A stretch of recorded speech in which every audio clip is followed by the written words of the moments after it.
So balita ngayon, may nag-file ng kaso kay Martin Romualdez at iba pang political personalities.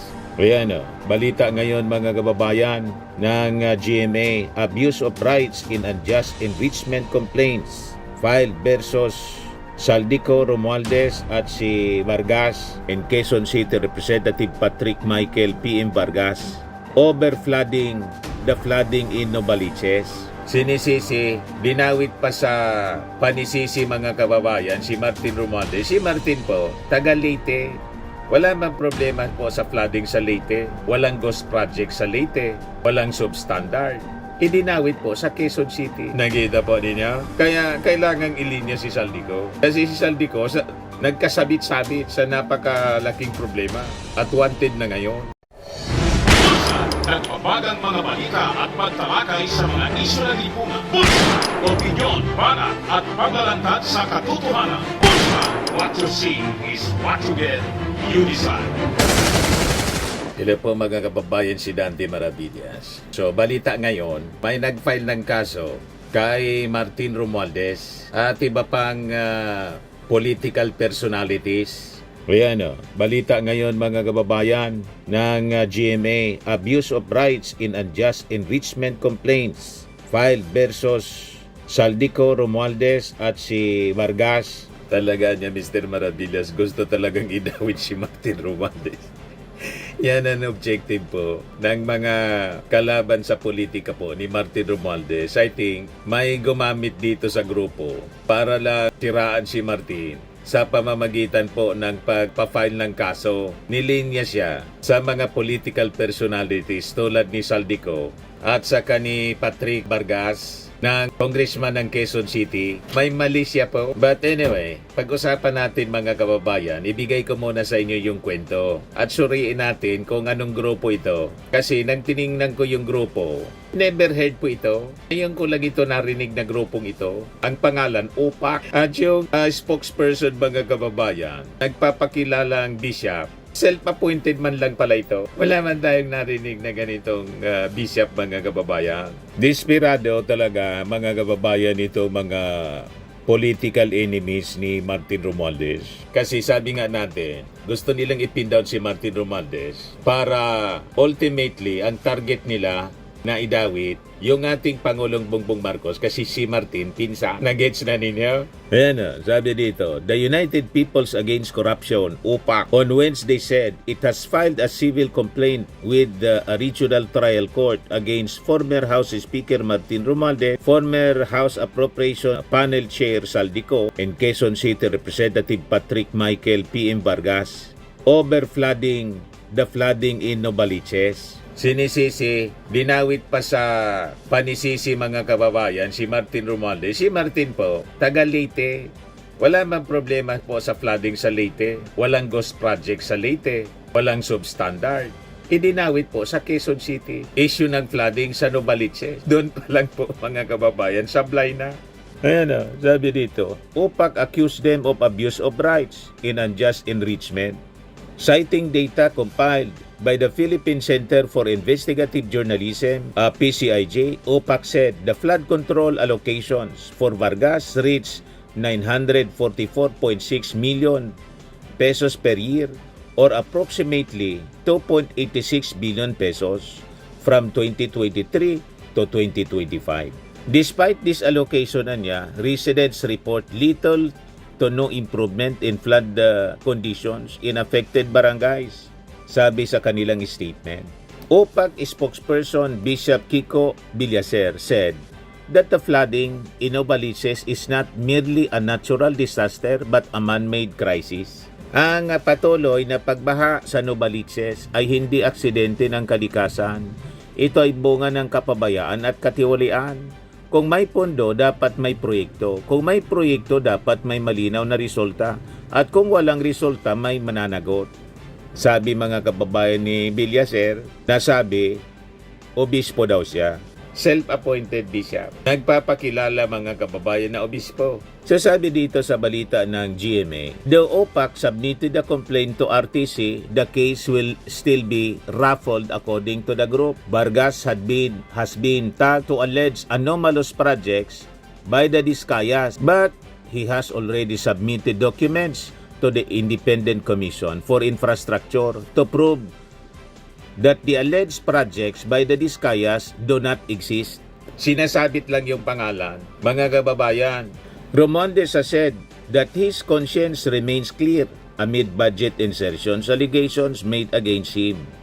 Co meanwhile has denied allegations that he benefited from alleged kickbacks in the Department of Public Works and Highways flood control projects. Di ba kita niya kasama si Saldico Mr. Maravillas? Si Saldico kasi nagkasabit-sabit na rito. Kaya pag nilinya mo si Saldico sa kaso with Martin Romualdez and Patrick Vargas, iisipin ng tao sa propaganda po, pari-parehas na sila. Nakita po ninyo? Kaya kailangang ilinya si Saldico. Kasi si Saldico nagkasabit-sabit sa napakalaking problema at wanted na ngayon. So pag nilinya mo si Saldico sa kaso with Martin Romualdez and Patrick Vargas, magandang tingnan sa propaganda. Nag-gets na ninyo? So malinaw po ito na paninirang puri man lang. Isa batas po mga kababayan, malinaw. Hindi po sapat ang ingay.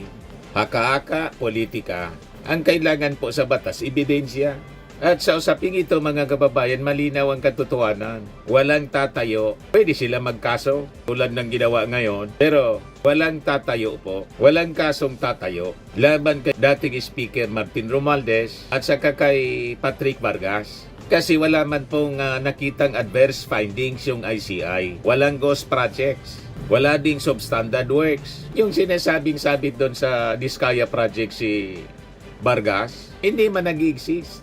Sinabit na po ni Vargas, to the ICI to prove that the alleged projects by the Discayas do not exist doon sa lugar niya. So yung pundasyon po ng kaso, collapse agad. Pero ito pwedeng magamit sa propaganda po. Kasi pag binalita mo sa radyo, sa telebisyon, tingnan mo niya, di ba? Kinasuhan na niya. Iba yung pag-file ng kaso. Iba naman po yung pag-approve ng kasalanan. The case can be filed. Pero ang pagpatunay is another story, another matter mga kababayan. Kasi yung forfeiture case, nakasalalayan sa aligasyon ng ill-gotten wealth at katiwalian. Pero po, sa findings mismo ng ICI, malinaw. Walang adverse findings po. Sa isinabmit sa Ombudsman, yung ICI, laban kay Martin Romualdez, di nila nahanapan ng korupsyon at koneksyon sa mga anomalya sa DPWH. Malinaw po. Sa ilalim po ng Rule 65, kung titingnan natin sa Google, madaling i-Google na ngayon po ang batas, ang ating konstitusyon, at saka sa rules ng due process clause, hindi po pwedeng magpatuloy ang kaso kapag wala probable cause, wala factual basis, walang audit findings. May narinig kayong audit findings po? At saka walang direktang ebidensya. Madaling sabi, hindi obra yung kaso na final nila kasi wala mang nakitang krimen, walang nakitang kasalanan. Pag ganyan, di walang kaso. Walang ghost projects, walang substandard. May narinig kayong nasabit si Martin Romualdez sa ghost project sa kanyang distrito, sa Tacloban. Walang ganon kayong marinig na report. Walang reklamo mula sa mga residente. Maayos sa Tacloban po yung mga projects ni Martin Romualdez. May aktual na proyekto. May physical accomplishments. Walang COA disallowance kayong makikita. Walang red flags. Ang Commission on Audit na ginawa. Sa Quezon City, ganun din kay Patrick Vargas. Base sa findings ng ICI. Wala ding contractor anomalies na naignay sa kanya. Yung report mismo na GMA. Vargas has been tagged to alleged anomalous projects by the Discayas, but he has already submitted documents to the Independent Commission for Infrastructure to prove that the alleged projects by the Discayas do not exist. Gawa-gawang kwento, mga kababayan, madaling sabi. So makikita natin ang totoong motibo, malinaw na politika. Hindi batas, mga kababayan, kundi pamumulitika para magamit po sa black propaganda. Yung complainant walang legal standing. Walang personal na knowledge pag tiningnan mo. Nag-cite lang siya ng report mula sa PCIJ. Nabasa lang niya. Walang first-hand evidence, mga kababayan. Puro recycled yung mga allegations. Pag tiningnan mo, lutong Macau. Mukhang lutong Macau, mga kababayan, yung kaso. Niluto ng natalong karibal ni Vargas. Kasi lalong kay nainala nitong kaso. Lumalabas kasi na ang pangunahing personality po na nasa likod nito ay yung natalong kandidato na si Rose Nonolin. Yung reported na sabit investigation po ng isang foreign Chinese drug at pogo personality. Naalala ninyo?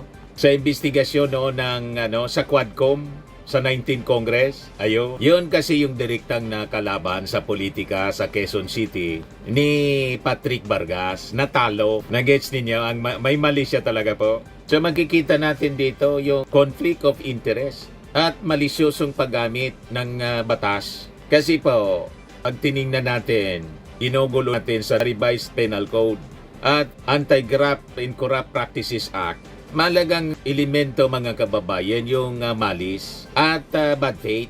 Dito, malinaw, mga kababayan, yung masamang intensyon. Posible para gamitin ang kaso, forfeiture case, bilang isang political weapon.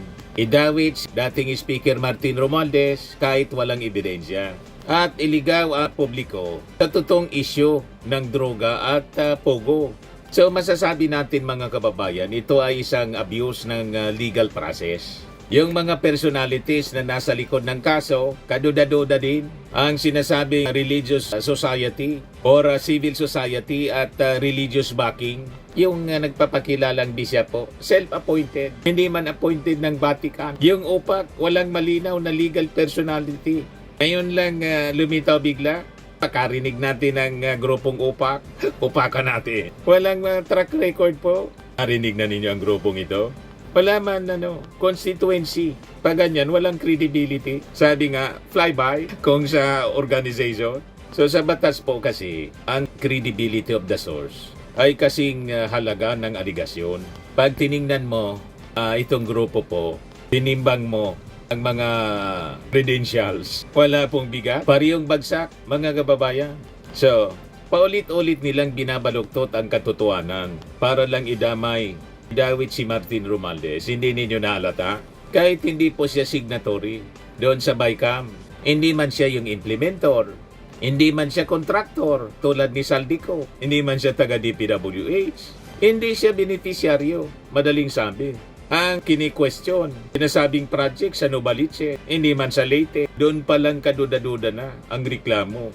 May malinaw po sa batas, ang pamantayan, ebidensya po, hindi ingay.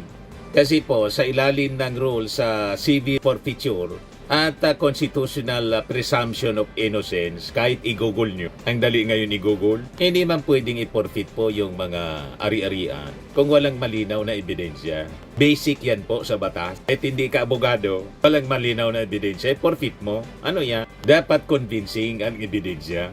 So makikita natin dito, hindi po hostisya ang hanap nito, kundi political harassment, paninirang puri, political propaganda laban kay Martin Romualdez, mga kababayan. Ayaw tantanan si Martin. Bakit kaya? Pero kayang-kaya ito ni Martin. Adi, sige, para magkasubukan at magkalinawan. Madesisyonan ng maayos. Pero kailangan nating linawin this early po kasi mas mabilis ang pagkalat ng fake news at mga black propaganda, mga kababayan, madaling paniwalaan kaysa sa katotohanan. Madalas ang katotohanan pinagdududahan. Yan ang human nature po ng tao. Pag totoo, duda. Pag kasinungalingan, mga kababayan, madaling paniwalaan. That is the human nature ng tao. Kaya ang mga mamamayan po, ay saan po? Ilang dito. Hirap kumbinsihin na paniwalaan yung totoo. Mas madaling paniwalaan ang kasinungalingan kaysa sa totoo. Ang daming biktima ng fake news. So, makikita natin at a glance, itong kasong ito, wala man pong ebidensya, walang legal footing, walang credibility, walang katotohanan kasi. So tingin natin, walang tatayo pong matibay na kaso laban kay Congressman Vargas at saka kay Martin Romualdez. Kasi po, sa batas, malinaw naman po ang prinsipyo. Kung walang ebidensya, ang ibig sabihin yan, wala mang kasalanan. Kapag ang kaso po ang motibo politika, hindi yan obra. Marami na pong experience tayo sa ganyan na mga gawa-gawa nga kwento. May kasong final pagkatapos, ultimately, hindi man po nag-prosper. Binasura lang ng husgado. Pero sa propaganda po, at least, pag may nag-file ng kaso, nagamit na sa propaganda. O, tingnan mo niya, kinasuha. Nagamit po ang pag-file ng kaso sa paninira sa politika. Kaya importante na ngayon pa lang lilinawin na natin. Ayan ang malinaw na kwento. I see a referral sa ombudsman kay ex-speaker Romualdez. Walang finding o conclusion of guilt. Malinaw. So expect na mag-intensify pa lalo papalapit ang eleksyon. Pag 2026 po, siguradong naganda na sa presidential election. Nagdududa kasi sila. Until today, wala mang announcement si Martin Romualdez na lalaban sa national position. Gusto nilang durugin na. Ngayon pa lang. Ayan man lang po yung short video natin. Lagi nating tatandaan mga kababayan sa buhay. You become what you believe. Ako po si Dante Maravillas. Bye-bye. God bless. Max Framing and Lifting Cream, pinapahid po sa mga pulses in affected area. Mainam po sa paninigas ng mga kaso-kasuan. Ito naman po, Automax Radiant Serum. Sa mukha naman yung application, anti-aging po siya. You will look 10 years younger than your age. Sa mga cancer patients naman po, baka lang gusto ninyo itong itry. Naing siya red mixed fruit drink. Hindi mo po siya gamot, food supplement siya. Kaya lang, gawa siya mga kababayan sa goji berry. Yung goji berry, may anti-cancer properties. O ngayon, yung mga inquiries ninyo, dumiritso na lang kayo sa aming messenger sa Facebook para masagot namin agad. Ayos pa? Ayos na ayos niya, Mr. Maravilla. Sa mga naghanap po ng malinis and spacious fitness gym, pumunta lang po kayo sa aming Colossal Fitness Gym. May Grab car rental din po kami. But anyway, ito po pala yung aming bagong product na binibenta online. I am worldwide amazing pure organic barley powdered drink mix from Australia. Negosyo to ng aking anak na architect entrepreneur Riz Maravillas. Ayan po. Kontakin na lang po ninyo siya, Riz Maravillas on Facebook. Ang mga health benefits niya, boost immunity, improves digestion, enhance energy levels, packed with antioxidants, prevent cancer. Ito naman po yung bago naming product na binibenta online. Eye Glow Serum, whitening po siya. Tingnan ninyo yung epekto sa aking anak na architect before and now. Yung mga inquiries po ninyo, dumiretso na lang kayo sa kanyang Facebook account, Riz Maravillas.